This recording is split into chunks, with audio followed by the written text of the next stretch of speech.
Greetings, race community. Brent coming in live with an extra special episode featuring Rhea Turteltaub because she is not only the Vice Chancellor of External Affairs at UCLA, she is also one of the top 5 most mentioned mentors among all of the guests that we've had on the Raise podcast. And so we've got to learn more about how and why that came to be the case. Rhea, welcome. Thank you, Brent. It's lovely to be here. Well, before we dive into all of that, I want to learn more about your own higher education journey. Take me back to junior year of high school. Who was that, Rhea? What was she into? And what led you to Trinity College? Junior year of high school. Wow, that's way back. I didn't ask when it was. I just said, I got to process that. Junior year of high school. What was I doing? I was applying to colleges. I was getting ready. Where'd you live? Philadelphia. Grew up Okay. in Philadelphia. Went to a pretty small private high school, Germantown Academy. Getting ready to go off that summer to an AP summer program at Cornell University. First time I'd actually ever been away, never did the overnight camp or anything like that. And loved the experience and knew that I was probably destined for a small liberal arts college because of that experience. 900 kids, all rising high school seniors. There were 900 kids from pre-K to 12th grade in the school that I attended from the 8th grade on. So I said, okay, we're going to go small. And got to Trinity College on a rainy August morning with no one around. And of all the schools that we had visited, that was the one that felt like home, that I could imagine myself walking around. And when you go back to that decision-making process, it's really kind of crazy to let us make big decisions like that when we're 17 years old. But what was it? I mean, sometimes it's, campus was beautiful, or I had a really good tour guide. I mean, were there? Yeah, it's funny because I think about this a fair amount. There was no one around. It was gray and muddy. I had been to other places.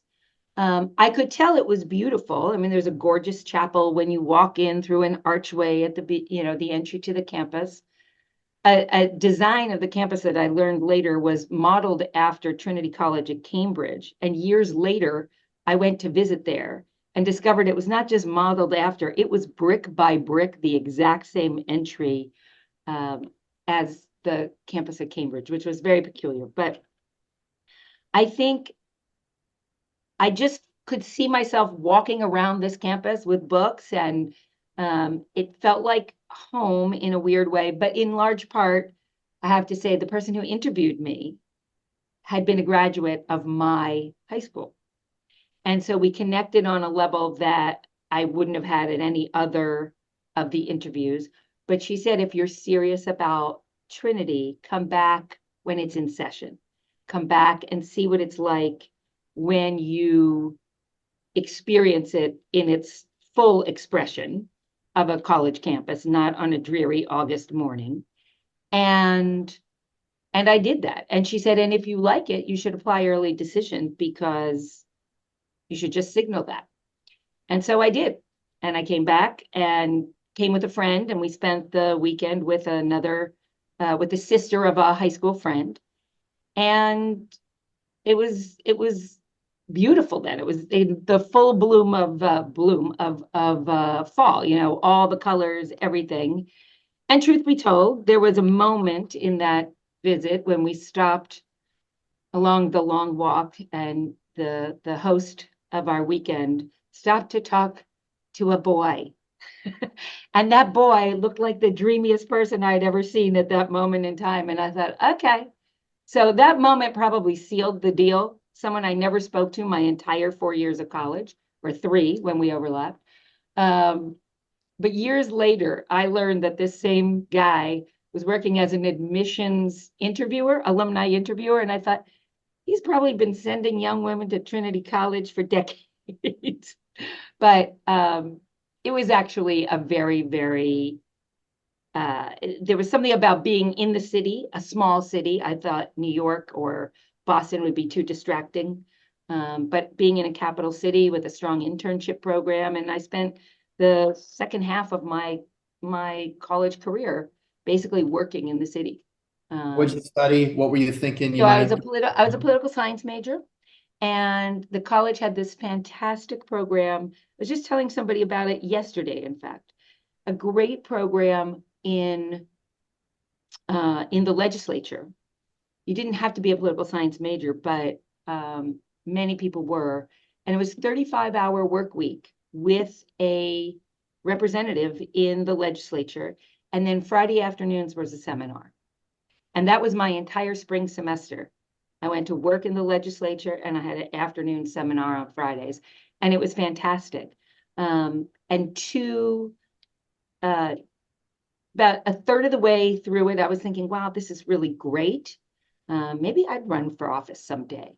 Wow. And then about 3/4 of the way through, I realized, oh, no, no, no. I do not want to give my career over to tens of thousands of ignorant people to make the decision whether I get to or not to do this work. And so I left that internship with a great appreciation for what it takes to make policy, to make law, to do all of the things that are really important to help transform society, but in that venue, not for me. So, yeah. Those are some poignant memories. It sounds like a study abroad program at the State House. Exactly, exactly. And study abroad wasn't an opportunity for me. It's not something that I could do at that time. And so it was a way to get off campus. It's exactly what it was. And so during your time as a student, did alumni relations hit your radar? Advancement, probably not that word, but did you know it was Right. So a little bit actually, because my sophomore year, I don't know how or why, but I wound up in one of those phone calling evenings, dialing alumni for dollars. But that was sophomore year. Then I did that internship. And then my senior year, I did another internship where I was an intern at United Technologies Corporation, which at the time, I don't know what it is now, but it was a Fortune 10 company and based in Hartford, Connecticut. And I worked in the corporate contributions department, not in the awarding of gifts from the corporation or grants from the corporation, but I was on I guess you would call it almost like the community affairs side or the public relations area, where every place that they had made a gift, this was the group of people that actually told the story about the impact of the gift through their various community outreach programs. So I was involved in a lot of drafting of press releases and just telling the story, the narrative of how corporate giving impacts communities. And the two biggest programs that they funded that I remember at this point in my life was a nationwide, trust me, this is true, a nationwide double Dutch tournament, jump rope tournament that culminated with championships at Walt Disney World in Orlando. I didn't go to those, but I got to write about them and watched truly unbelievable talent. A lot of kids, a lot of inner city kids. Double Dutch is a big to do, and it really lifted up these communities and these families in a way that you couldn't have possibly imagined. Who thinks about a jump rope tournament at that scale? But it was amazing. And the other one the other program that they funded were spelling bees all across the country.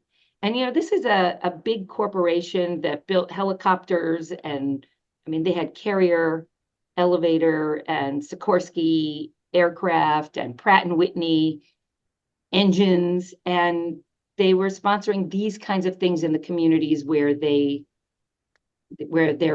their operations were based, and then built up all of this activity around the country. So I was seeing things. Yeah, I never heard the word advancement. But I definitely knew what development was. I knew what the development office was. And I knew that somebody smart at the college who worked in development called in interns working at corporations around the city to talk about what we were learning and how that might influence how the college would engage in appealing to those corporations. Amazing. I love it. And I just have to share, on December 2nd of last year, 2023, Connecticut Insider did a story about the new resurgence of double Dutch in Hartford. Get and out. They specifically cited that this used to be a huge thing back in the day. I won't say when. Are you serious? And that United Technology was one of our biggest supporters and sponsors. No, that's not true. I swear to you, and I'm going to... I got to find that article. That's amazing. Right now, this is real-time research, breaking news to all of our listeners who are getting more than we bargained for.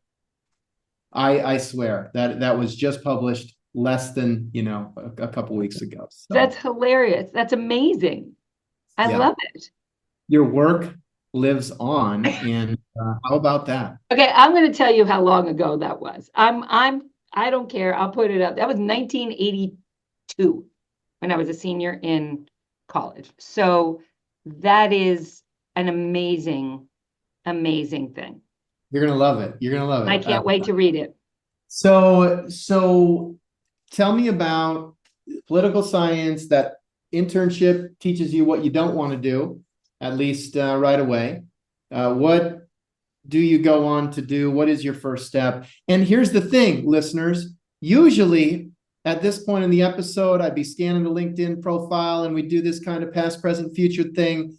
However, as we'll go on to learn right now, Rhea has no social media presence. And she said in our prep call that when friending became a verb instead of a noun, warning bells went off for her. So I am flying as blind as I've flown on one of these interviews. So what did you do? So what did I do after college? So my first job was at Trinity College, and it was really a very serendipitous situation. Like a lot of people, certainly many of my contemporaries in this business, we would talk often about falling into this field. Many of us actually now have kids who are working in this field, which is really kind of amazing. We can talk about that later. But I came out of college knowing, okay, I don't want to work in the political realm. And I didn't have an exact focus, but I felt it was maybe something along the lines of PR in some way. Didn't know what industry, but some kind of storytelling, narrative, sharing, but no real focus, no specific focus, just kind of a direction. And graduated college, came home to Philadelphia sometime around, looking at a few jobs here and there, but in no particular rush until my mother at the time said, do you think you might want to get a job? And for whatever reason, this is now, of course, going back to the Stone Age, I needed a transcript and I needed it quickly for something. And somehow quickly was probably an attempt to go see and visit friends. But the quickest in my mind was to actually go back to Connecticut and I have to get this from the registrar, to get the transcript physically. Like there wasn't a fax machine or anything like this. So we also counted our gifts when I was first working on an abacus, I always say. So this is going way back. But I'm on the campus wandering around and I run into the dean of students who says to me, oh, have you found a job yet? And I said, no, and my mother's after me, and what's the big deal? I just graduated 2 months ago, right? That's the memory I have of my postgraduate life, is what was the rush? And in the end, he said to me, there's a new posting that I learned is going to go up. The development office is looking for someone specifically from your graduating class. They're going to do like a postgraduate paid internship type of thing. He didn't call it an internship, but someone for your graduating class. You should go up there and talk to them about it. Just go check it out. So I wander in and meet the man who had called me in originally to talk about United Technologies and its corporate contributions agenda. And he oversaw the annual fund. So when I was that student caller. I don't know necessarily that he was actually on site that particular night, but it was within his domain. And so these little pieces start to connect, and he tells me about the job, and it sounds kind of interesting. And they're literally going to hire somebody who's going to go around the country and host these same kinds of calling nights, phone-a-thons, that they were called back then, and maybe still are elsewhere. But we would call from the office of some alumnus in this, that, or the other, or alumna, this, that, or the other city, and this person would organize this. If I hadn't had that conversation with him and at that moment, when the announcement had come to my home in the mailbox, I don't know that I would have paid attention in the same way. So, these pieces that come together, the conversations with people who know me, who send me to this location to talk to this person who I realize I've met before, he's met me. It's a small college. It's not that hard to sort of know a name. My name has never been one that's easily forgotten. That I took Turteltaub. I didn't hyphenate it, but Rhea Pincus could live on Rhea alone too. And so I wound up going back. I applied for the job. I got the job. Wow. And they sent me around the country traveling I was 22 years old, running here, there, and everywhere and having the time of my life. Here's the thing that I love about that, but also is so confusing to me, is I don't think that 2024 equivalent position will be posted this year at Trinity College. No. And I think that we'll go to a bunch of case conferences where people talk about the talent pipeline and how hard it is to hire people.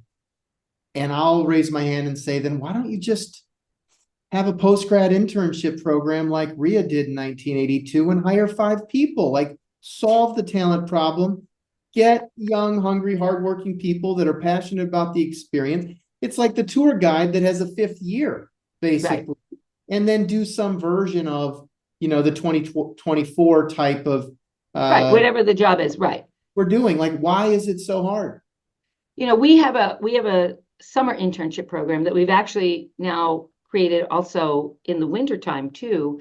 It was patterned after something that the University of Michigan started years ago. And when Jerry May was the vice president there, and I'm sure many of your listeners know Jerry, and it was a great program that a number of us have adopted since. And it's both it's not unlike the internship program that I did as a college junior. There's a series of projects you work on. We have staff across the campus who identify projects that they would take an intern in to work on.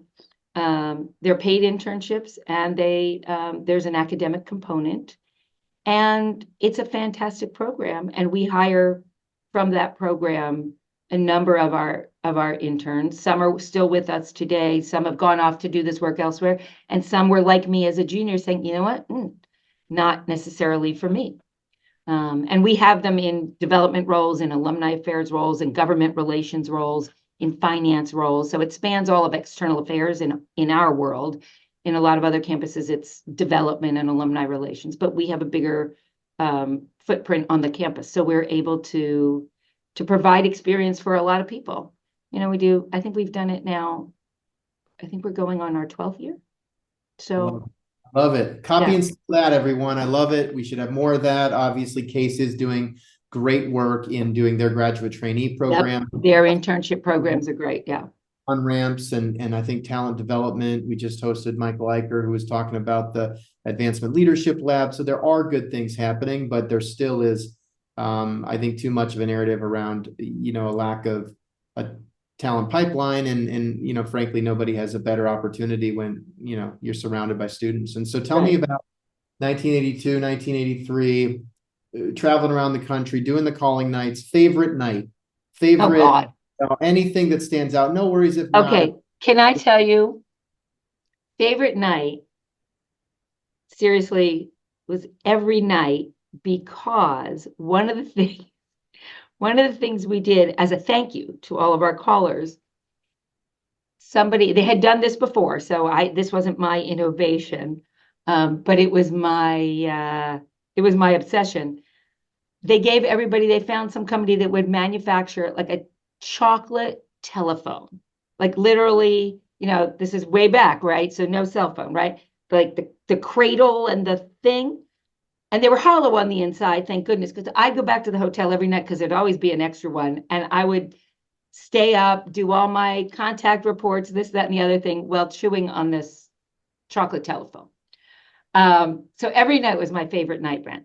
But I would say, honestly, when people would come together to hang together, support the college, there'd be a little competitive nature to it, this and that, but they could be as small as 6 people, they could be as big as 15 or 20. And the people who hosted them year in and year out. And it was, at the time, I wasn't thinking about it quite the same way, but that type of cultivation and that type of donor stewardship and the opportunity to engage with fellow alumni in their local community cemented, particularly for those hosts who went on to become, very, very dedicated volunteers to the campus. Some became trustees. I became a trustee years later, but and got to reconnect with some of those people, which was kind of amazing.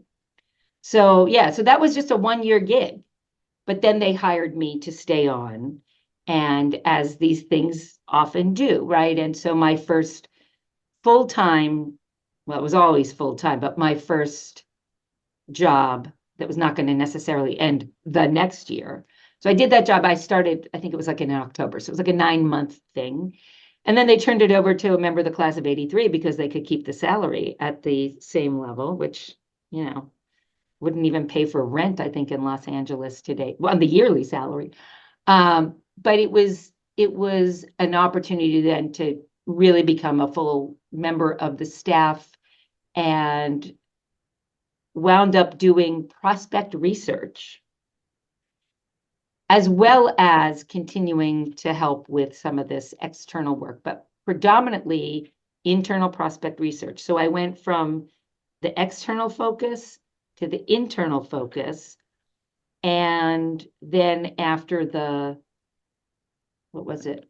Well, it was the research. I take that back. It was internal research and external research, because we were planning for a campaign. And so I was also asked to build on the external things I had done the year before to do the prospect screening and rating programs. Again, I don't know who does those that way anymore, but now I was starting to ask about higher levels of gift capacity than just the annual fund.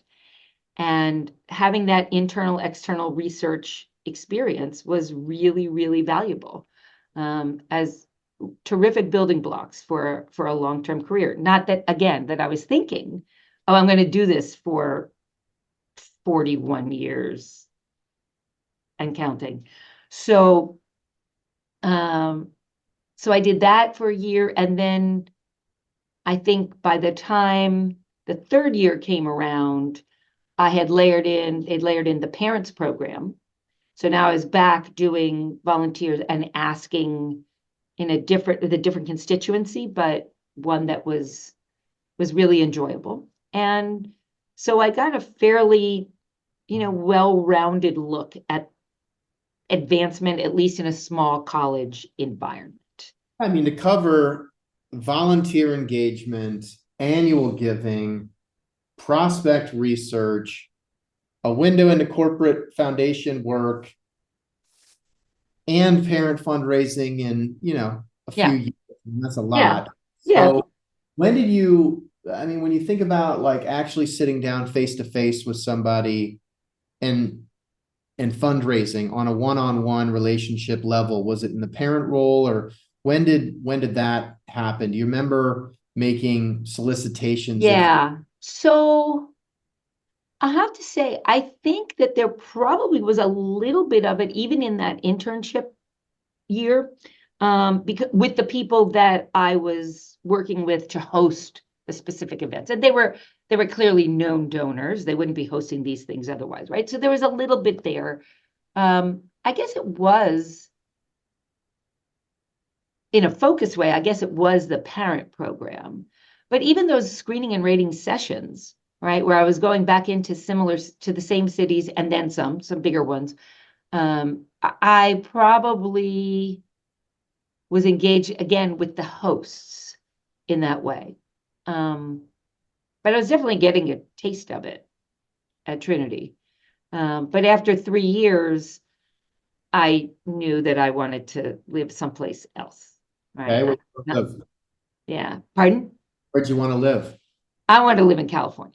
Okay. And there was the college boyfriend who was from California, who was not in the picture anymore, but had one time said, you're a misplaced Californian. And that kind of stuck with the relationship ended, but that stuck in my head. And so I went hat in hand to the vice president with whom I had gotten very close. She was a wonderful mentor of mine, a woman by the name of Connie Ware, who passed away about 3 years later. I went to her and I said, I want you to know that I feel the need to spread my wings. All right. I'm 25 years old, living in the insurance capital of the world. That wasn't home. New England wasn't home. And I just had this sense that I wanted to be somewhere else. And I wanted to get to the West Coast. And she was fantastic. And she said to me, that's great. I'm glad you've told me that. Let's see how we can help you. And shortly thereafter, we had our consultant from Martin Lundian, Burr Gibson, may he rest in peace too. And he was on campus and she asked me to come into her office. And she said, Burr, Rhea says she wants to move to the West Coast. How can we help her? Who amongst your clients might be able to offer an opportunity for her to explore a position? And I tell that story over and over and over again throughout my career to everyone who has ever worked in any organization where I have been. Be open, be honest, be transparent about your aspirations, because you never know where the help will come from. And it's a whole lot easier than sneaking around behind somebody's back. And you only have to tell one story that way. And it has never resulted in anything other than an unbounded willingness to be helpful. And so many people are afraid that if they come forward to say, I need to stretch my wings, or I need to follow, a spouse for this, that, or the other. Generally, that's easier to say. But, people, or I want to pursue a relationship, right? But you don't want to talk about it that way. Being honest is just the simplest thing to do. And help comes in so many different ways. And in other experiences, when someone brings you that piece of information, I'm ready to stretch, I'm ready to go, doesn't necessarily mean they have to leave. And for all of us who manage large teams, you want to be tuned in to where people are, but you can't necessarily know exactly what's going on in people's minds at any given time. But once you're aware, there are things you can move, create, provide opportunity within. Doesn't mean you have to go. But I really encourage people to raise their hand to say, I feel ready. And then you're having a dialogue about what it's going to take to get to this next place. And maybe you're not ready for that thing you think you are at that very moment, but this is what you need to do to get there. And let me help. And sometimes it's, what, I don't have that for you here in this institution at this moment. And I don't know that I can foresee it in the next year or so, but let me help. Let me make some calls. I can't tell you how many times I've done that for members of our team who just have a reason to need to stretch, or they have a need to go and be with aging parents or some such thing. There's a reason they have to uproot. And I certainly have we all do have plenty of contacts all around the country and now around the world. And if we can be helpful, that's the greatest gift we can give the profession, right? It's not to cling to somebody. Now, there's some people you want to cling to because they're really good and you'll move heaven and earth to do it, right? But the gift of giving, right? We talk about this in our profession all the time, right? The gift, the reward of the gift is greater than the gift itself. The gift of being able to give somebody a chance to grow themselves professionally and to put the talent and skill set that they've developed within your organization and organizations past into someplace else, that's, that's the greatest thing. But to do it in a skulky kind of way, that Yeah. never feels good. It's Never feels good. it's amazing you say that, because I feel like I have I have failed at instilling that kind of culture, because there are countless specific people I'm thinking of where I have said, look, if you ever feel like you need to make the next move, let me know, because I want to help you, because you have been so good to me and so good to our organization. I don't think anybody's ever once actually, Done it? me up on that. And maybe sometimes I think it's they want to show they can do it on their own, or they want to themselves that they can do it on their own. But it's striking to hear you say that, because even some folks that have been really close relationships. The other thing that stands out is the connection with Burr and GG&A, and it's been really fun. I'm now rounding the corner on 14 years since starting Evertrue, and have been really fortunate to get to know a lot of the leaders around the country.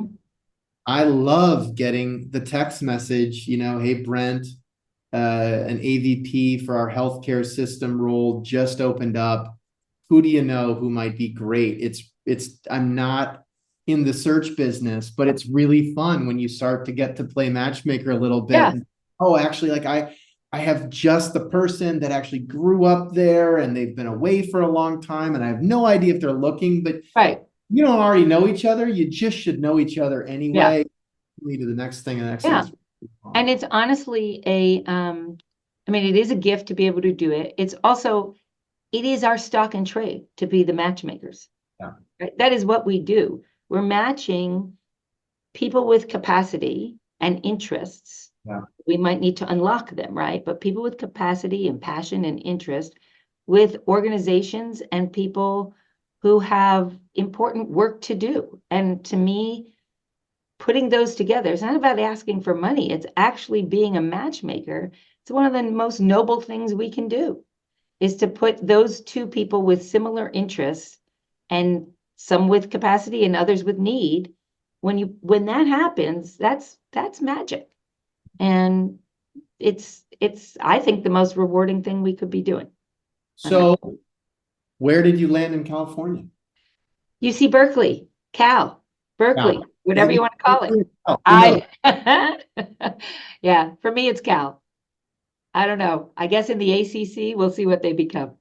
I think they'll still be Cal in the ACC. I know they're going through some conversations about aligning their names, but I'm pretty sure my first exposure to Cal, although I believe it was referred to as Berkeley in this specific instance, was growing up in Iowa. The Field of Dreams was a really popular movie, and the whole plot is that Kevin Costner and his spouse, who met at Berkeley, moved back to be farmers in Iowa. So they right.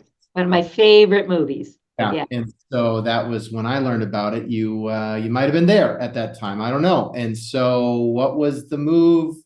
Palm trees. There's a few Oh of them. my God. I was so different, right? So different. I said, I think there were more faculty than there were students at Trinity College. And that, for me, that transition from a liberal arts college in New England to this huge public research university in California was like my graduate education. Right? I still have, I've got the BA in political science. That's it. I didn't earn any other degrees.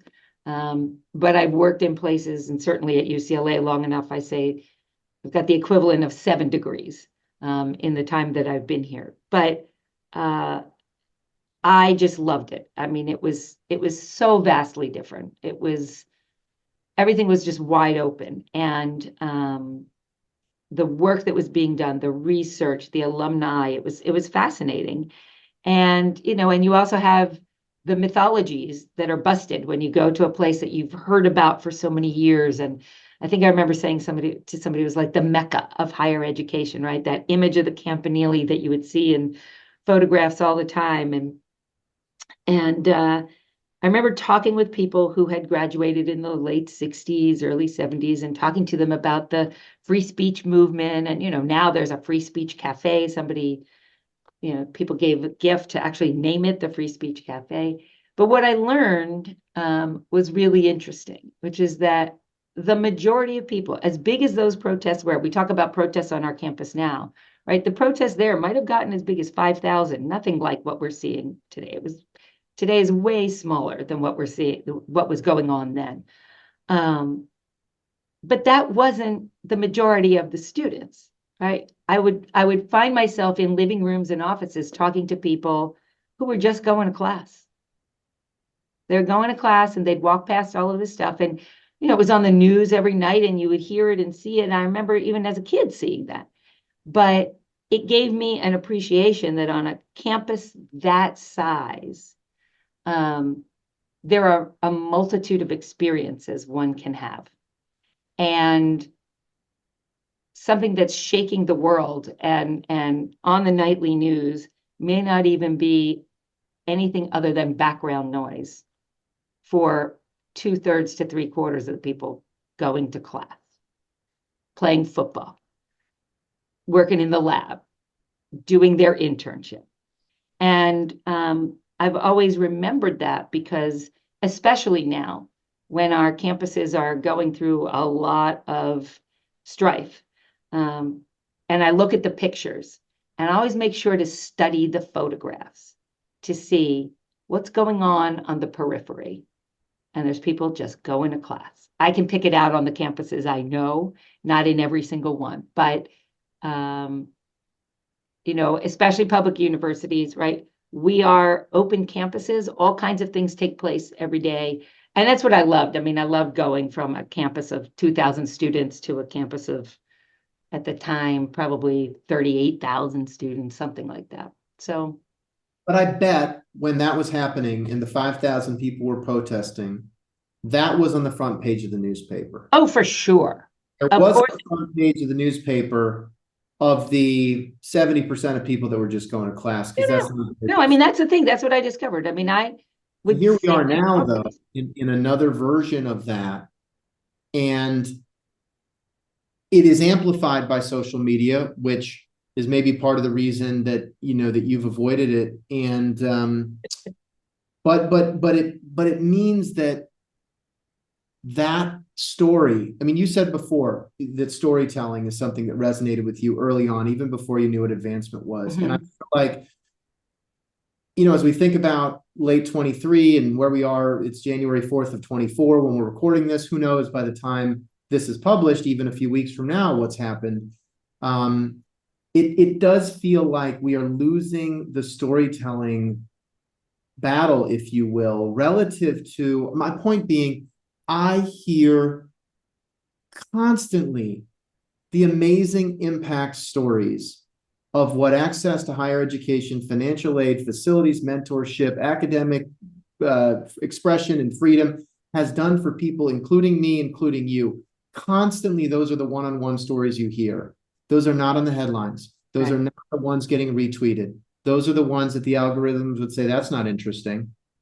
We want drama. We want vitriol, conflict, whatever. Yeah. And it makes me feel like this sort of, anti-higher ed narrative is winning, even though there are so few compelling counter stories. By avoiding higher education, here is what I was able to achieve. Those are the exceptions, not the rules. There's no data that backs up that story. Right. That story is kind of winning right now. Yeah. Well, I'll tell you something. We had an experience yesterday that addressed this very thing.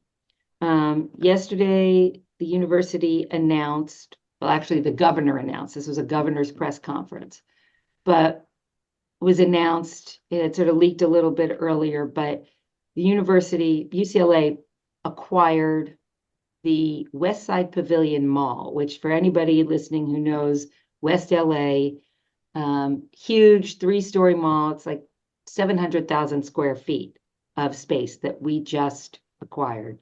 It's an incredible story of a combination of public-private partnerships, state philanthropy, corporations, and we're converting it into a research park. And it will house initially our quantum science and engineering center, which has been in existence. It came together, I think, in 2018. And I will never do the science justice, but if anybody saw, there was a 60 Minutes episode just about a month ago, 3 to 4 weeks ago, on quantum science. And it's going to transform everything in the way everything we do, basically. That if you listen to all of this, because it completely upends what we understand as classical computing, and the raw power of what we'll be able to do is just going to be magnified exponentially. And then we will also house an California Institute for Immunology and Immunotherapy. And at some point, those things actually do come together to be able to unlock what the life sciences are doing and the medical sciences are doing with the power of that kind of quantum computing. But these are the two things that we house there. And the conversation and the questions from the media were really interesting. And at some point, it veered off the specifics of what we were actually there announcing. And somebody spoke to what was going on at Harvard and the resignation of Claudine Gay, and the governor responded briefly at first, and then invited President Drake, Michael Drake, president of the UC system, to respond. And he touched on exactly what you were talking about, what the role of higher education is, what a research park like that would represent, not only for our university, our community, but for businesses, for the economy, for the nation and the world in terms of its discoveries. And just the very idea that an institute of higher learning is designed by its very nature to unlock truth, to understand, to discover what makes things as they are in our world, in our universe, to reveal the beauty in all of what we hold as the knowledge that we want to transmit. And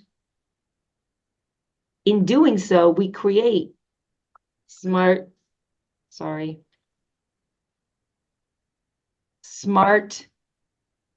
capable people who should be confident in their abilities to discern fact from fiction, to be able to ask critical questions, to analyze information and look for the holes and the gaps in what's not being said.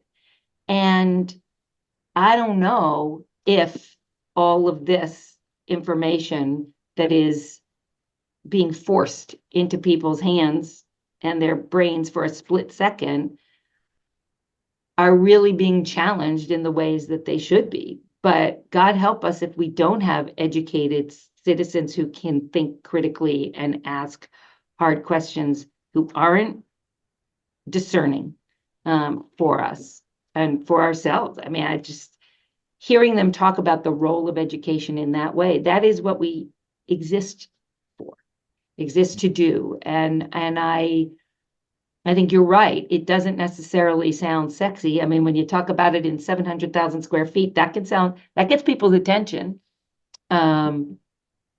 But we need to do much more of that. And in our one-on-one conversations with donors who are by their very nature generally old enough, beyond the college age enough to be able to give back at certain levels, for them to be able to reflect on what is it that we need as a society.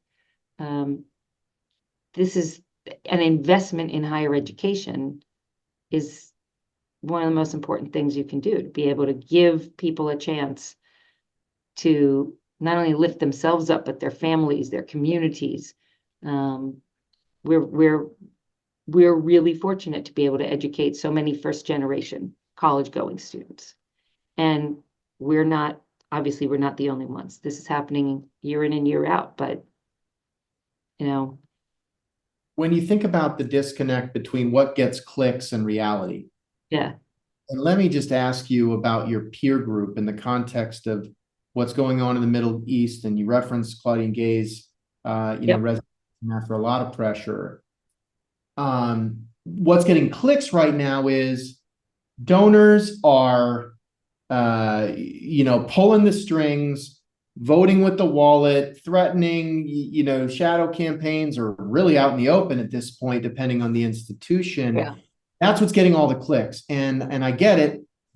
But at the same time, maybe what's not getting the clicks is there's still a ton of donors that realize that first gen access is a huge issue. And no matter what the headline is, what the right, political pendulum is swinging, there's going to be unmet need that can be somewhat addressed via philanthropy. I mean, like when you 100%. think about your Case 50 or whomever other peer groups, leaders that have been around the block that have seen pendulum swinging back and forth, does this feel different? Like, is there an elevated level of this time it's really bad? Or if you're watching the video version, Yeah. my Zoom backdrop just Is Happy New Year, everybody. it But really that bad? Happy New Year, that's right. does it feel different this time, or is it just another cycle? Uh, you know, the threats to stop giving come all the time. There's always a reason to not want to give, right? And generally, those threats, and sometimes people follow through on those things, are not at the highest level of giving, right? It's more often than not, and I know from talking with lots of colleagues, it's more often than not the lower level donor who's not going to give anymore. And, I don't mean to be crass about it, but, we're not going to miss it either. The $100 gift is not going to come. I don't want to put too much out there. I'm not trying to manifest something worse, but, um, I guess what feels different is that this is very vocal and very high level donors, and an organized campaign. I mean, the news that we're hearing about, it's minute by minute, right? In our world, I would say we're having hard conversations and we're having deep conversations with donors about the state of campus life. I've invested lots and lots of time in these conversations. And again, I don't want to fulfill something here, but we've not seen quite that response or that action at this point. It may happen. I don't know what's going to happen, around the world where people are going to just dig in their heels. Or I think mostly though, like every other era, when something comes up like this, it creates an opportunity for real conversation. And I know that when our chancellor receives thousands of emails about this, that, or the other thing, it could be just their annoyance with the football coach, right? I mean, it's when that kind of volume comes, because it's easy to stimulate the volume. They're organized campaigns. They're often not even your own alumni who are part of the message bearing. You have to have a way to respond, right? There needs to be an institutional response. But my goal always is to pick up the phone and completely shock somebody that somebody really wants to have a conversation. I can't do it for every single one of them, but I want our team, I want our colleagues to be able to do that, to supplement what comes out in writing, but to really dig deeper, because the minute you have the conversation, it takes all of the vitriol out, and then you start to understand what's really in someone's heart. What are they afraid of? What are we doing on our campus that actually can help quell that fear that no one's talking about? It still may be that the issue is there and it's real and and it's frightening or it's offensive or whatever it might be, but people need to be seen and heard. And if we can do that, then we've actually built a fan and turned somebody who was ready to walk away into someone who's ready to step forward and listen and to keep engaging. And again, it's that narrative. It's not a false narrative. It's not a manufactured narrative. It's an authentic narrative. It's funny you say that, and I think about, well, I recently reread a book called The Obstacle is the Way, which is well known, and it's just sort of that same point of just what's the least likely thing that somebody probably would do upon getting the vitriolic email, phone and call the person. Mm-hmm. And it's actually the thing that probably has the best chance of potentially finding common ground and de-escalating. Yep. I think about that all the time because I unfortunately am on social media. And you see this back and forth. And sometimes it's terrible. like, what if you could just get like the talk button and they had to be like two people talking to each other instead of the keyboard warriors? Well, I mean, I even remember a time in the office, right? Two people in cubicles having a conversation in email, and they're copying me. And finally, I literally walked over and took one person. I said, come with me. And I walked them around the divider and said, could you please just talk to each other and leave me out of it? There's no need for this. This is just, so that if it could be manifest that way with two people on either side of a divider, we need to blow that up. Well, why don't you give those two people a shout out, Rhea? Just kidding. Just kidding. I honestly can't. I can remember where the cubicle was. I visually can picture myself walking to that space, but I don't remember who was in those two bays. Time is flying. I should have scheduled 2 hours. There's so much to discuss, but let me start to bring it home with just reflecting on your time at UCLA. You've been there since 1994. Just one or two favorite memories where you've really felt like this is making a difference, or maybe it was a great experience with a donor, or maybe a complete failure of a solicitation. Just what are the points that stand out like that tour guide, back? Yeah. So, I was thinking about this.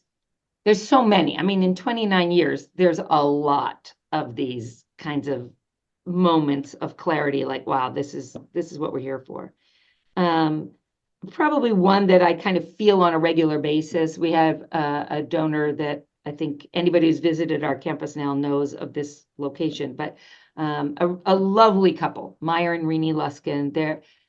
He's 98 now, still drives his red Tesla. And he and his wife made a transformative gift. Now it's over a decade ago. It was, I remember, 2011, the end of the year. He has a penchant for wanting to do his gifts right at the end of the year. And this was a gift that was sort of split to endow our School of Public Policy and to help us build a conference center in what became the center of our campus. There was a site originally identified. People weren't happy with it, center of the campus. And then a fund to help support conferences at that campus in disciplines that didn't have the same, humanities and social sciences. And it transformed the campus, right? I probably eat in this restaurant 4 days a week, and I see people coming together, whether they're conferees or they're just members of the campus who are meeting. We meet donors there all the time. He's dining there at 98, probably 2 to 3 times a week. He's like a celebrity on campus at this point.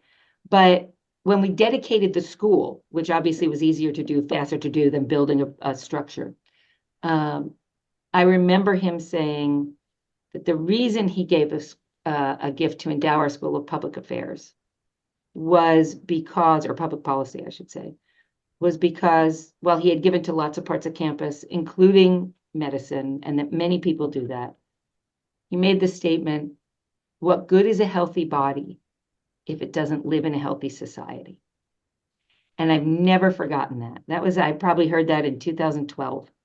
And And to me, that gets back to what we were talking about before. What is the role of the university, right? Who are we educating? What are we researching? What are we trying to discover? We're trying to elucidate the higher truths of our world and to build a citizenry that can live humanely and peacefully.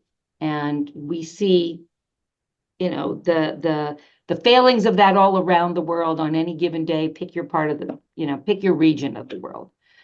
But to me, that kind of philanthropy, that really enlightened philanthropy of someone who came to this country, who came to this university needing a scholarship for $30 to pay his tuition, to turn around and to be able to give $100 million gift and then some, and over and over and over again. There are so many examples of that kind of philanthropist. And we all have them everywhere in all of our communities that are helping our regions of the country and our citizenry in our local communities be better. Amazing. And those aren't the stories that go viral, unfortunately, but those are the ones we've got to elevate. And It is a beautiful note to end on. I looked him up. I got to read about this real quick. The Luskins are factors and lifelong friends of UCLA. Meyer Luskin, chairman and chief executive officer at Scope Industries, recycles bakery waste to make animal feed ingredient. He attended UCLA on a scholarship, completing his bachelor's degree in economics in 1949 after a break for military service during World War II. And Renee Luskin earned a bachelor's degree in sociology in 1953. It's just amazing. Yeah. I love it. All right. Well, we do need to wrap. Tell me about your team. Are you hiring? I know if people want to stay in touch with you, they can't do it on LinkedIn, Instagram, Facebook, or Twitter. So you can find Rhea Turteltaub anywhere. That's an easy email to find. Yeah, of course we're hiring. We're always hiring, right? I mean, I think all of us are. We're in the planning phases for our next campaign. Our centennial campaign ended in December of 2019, magically, right before the world turned outside in. And we're in a transition phase now. Our chancellor will be stepping down, presumably the end of July. We're in a chancellor search. But the next campaign is something we're planning for right now. So we have vacancies now. We will be growing. We will be welcoming somebody new after a 17-year tenure, nearly 3 times the national average. And it's going to be a really interesting time for this university that I think, given what we did yesterday, and we've acquired campuses. We acquired a campus in the South Bay in Palos Verdes. We acquired a building downtown. Our physical footprint is teeny tiny on this campus. We're 420 acres for 47,000 students and grad and undergrad, and however many thousands of faculty and staff. I mean, it's a big community, and we're stretching our wings a bit, and we did a $5.5 billion campaign that ended in 2019 after 7.5 years. And no one expects the next one to be smaller. So right, let's go. Well, hey, go Bruins. Reach out to Rhea. If you can't find her email address, then you don't deserve to connect with her. And I have to say, Rhea, I hope that, maybe 2024, our paths cross in real life, maybe even Absolutely. At the Luskin Conference Center. Who knows, when I'm out in your neck. That would be great. Come stay. There's 254 guest rooms too. Love it. We'll absolutely try to make that happen. And I just want to say thank you to you. I understand why Julie Hooper, Catherine Van Sickle, Peter Hayashida, Betsy Feeney, Scott Morey, and others have named you as one of their mentors. Thank you for everything that you've done for the profession and for your contributions today. Thank you. This is really fun. Love it. All right. With that, I'm going to close today's episode featuring Rhea Turteltaub, who serves as Vice Chancellor of External Affairs at UCLA. Take care, everybody.